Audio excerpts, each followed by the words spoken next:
Oke baik, assalamualaikum warahmatullahi wabarakatuh. Ketemu lagi, jumpa lagi di channel CGA TV guys. Oke, aku ucapkan selamat datang yang baru klik video ini, dan aku ucapkan terima kasih ya selalu stay tune di channel ini. Jadi buat ke orang yang sudah subscribe channel ini, aku ucapkan terima kasih karena selalu mendukung channel ini dan membuat kami ataupun aku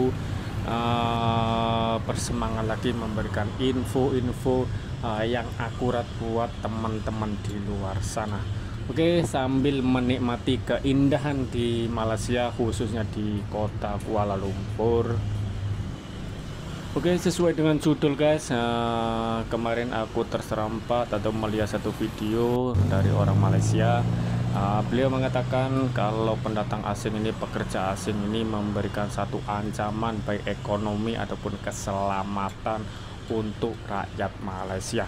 Oke, kita bahas apakah betul pendatang asing ataupun warga asing mengancam ekonomi Malaysia ataupun keselamatan Malaysia, karena di situ ada seorang travel mengatakan kalau mendapatkan satu curhat dari penumpang, kalau balik ke rumah dia merasa takut karena di situ ciranya ada warga asing selalu mabuk, selalu ya sekiranya budaya-budaya dari luar itu budaya mereka yang nggak begitu baik ditanam ataupun dilakukan di Malaysia. Jadi penumpang tersebut mengatakan merasakan takut sampai balik ke rumah minta ditemankan driver tersebut guys.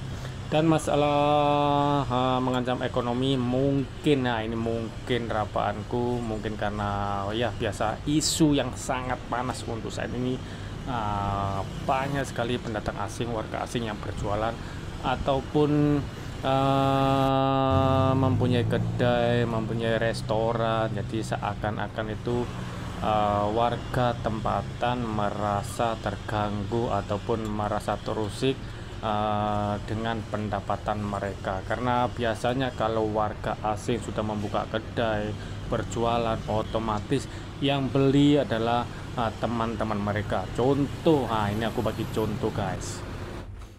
Kalau bekerja dari Bangladesh membuka satu kedai, kedai makan ataupun kedai runcit, biasanya yang beli itu adalah teman-teman mereka sendiri, teman dari Bangladesh sendiri. Dan begitu juga Myanmar, Indonesia, Aceh. Kebanyakan mereka yang beli itu adalah dari teman-teman ataupun dari mereka, dari negara asal mereka. Jadi mungkin dari kedai Malaysia ini berkurangan pembeli dari luar ataupun warga asing guys. Jadi mungkin itu yang mereka bilang kalau mengancam ekonomi, memberikan impact yang sangat buruk buat ekonomi Malaysia. Dan yang nggak kalah viralnya, nggak kalah panasnya isu subsidi minyak beras, karena banyak sekali di TikTok, di Facebook, di YouTube, banyak sekali warga tempatan yang komplain kenapa warga asing boleh membeli minyak subsidi, beras subsidi, sedangkan itu hanya untuk rakyat ataupun warga Malaysia. Jadi menurut saranku, kalau warga asing tidak boleh membeli subsidi, cukuplah memberikan satu arahan ataupun undang-undang, kalau membeli minyak subsidi dimintailah IC ataupun paspor. Kalau IC boleh membeli subsidi, kalau orang paspor tidak dibenarkan membeli barang subsidi. Kan simple guys. Begitu juga karena pas-pas percuma dan lain-lain ya, kalau ada IC boleh naik, tapi kalau tak ada IC suruh membayar. Jadi simple, nggak usah keco-keco.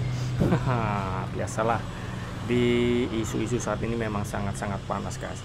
Di untuk masalah yang Abang tadi bilang kalau mengancam ekonomi, mengancam keselamatan, aku mungkin ada yang kejadian seperti itu, tapi kalau menurut pribadiku itu sangat-sangat berlebihan. Di negara manapun kalau ancaman ekonomi, ancaman keselamatan itu ada, bukan hanya karena adanya warga asing, walaupun dalam kutip tanda kutip banyak jenayah-jenayah juga yang dilibatkan ataupun melibatkan warga asing, tapi tidak semua jenayah keselamatan negara di negara manapun itu berasal dari warga asing guys. Jadi aku harap ini tidak menjadi isu yang sensitif, yang biar tidak menjadi gaduh.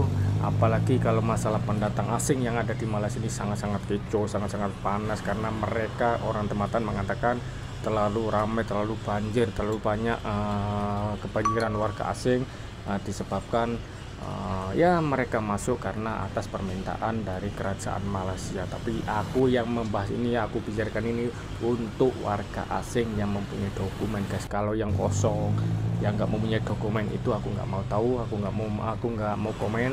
Itu bukan di bidangku, guys. Tapi kalau mereka kumpulin kenapa banyak warga asing, karena Malaysia sangat membutuhkan warga asing dari sektor-sektor binaan, sektor pekerja sawit, pertanian, perkilangan. Sangat-sangat banyak Malaysia ini membutuhkan pekerja dari luar, guys. Jadi aku harap buat teman-teman yang dari Malaysia, kalau ada yang intinya tuh keberatan, ya nggak tahulah, tapi kami datang ke Malaysia ini datang secara sah dan atas permintaan pekerja ataupun warga ataupun kerajaan Malaysia, guys.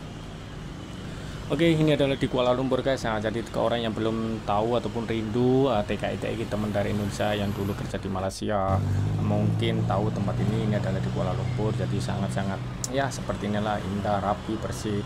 Dan bukan hanya di Kuala Lumpur saja, guys. Kalau di Jakarta, di Singapura, kalau di tempat-tempat bandar-bandar besar, memang semua lebih kurang seperti ini, guys. Oke, kita lanjut ke isu warga asing, guys.